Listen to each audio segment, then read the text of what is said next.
Hello everyone. In this video, I'll guide you through how to fix the "You are being rate limited" error on Discord quickly and safely.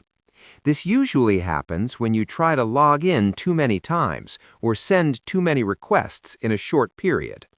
First, stop refreshing or retrying immediately.